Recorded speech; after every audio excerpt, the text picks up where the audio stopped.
విజయవాడ భవానీపురంలో 42 నిర్మాణాలను అధికారులు కూల్చివేశారు. కోర్టు ఆదేశాలతోటి అధికారులు కూల్చివేతలు చేపట్టారు.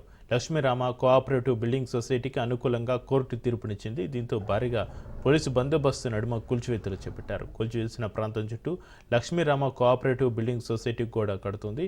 42 ఫ్లాట్స్ కూల్చివేతతోటి బాధితులు రోడ్డున పడ్డారు. బాధిత కుటుంబాలు కన్నీరు మున్నీరుగా విలిపించారు. 25 ఏళ్లుగా నివాసం ఉంటున్న తమను వెళ్లగొడుతున్నారని బాధితులు ఆవేదన వ్యక్తం చేస్తున్నారు.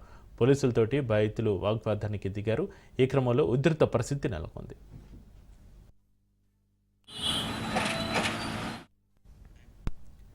జోజీనగర్ కూల్చివేతలో ట్విస్ట్ నెలకొంది. కూల్చివేతలు ఆపాలంటూ సుప్రీంకోర్టు స్టే ఇచ్చింది. స్టే ఆర్డర్ రాకముందే కూల్చేశారు అధికారులు. కూల్చివేతలు అయ్యాక స్టే ఆర్డర్ చేతికందింది.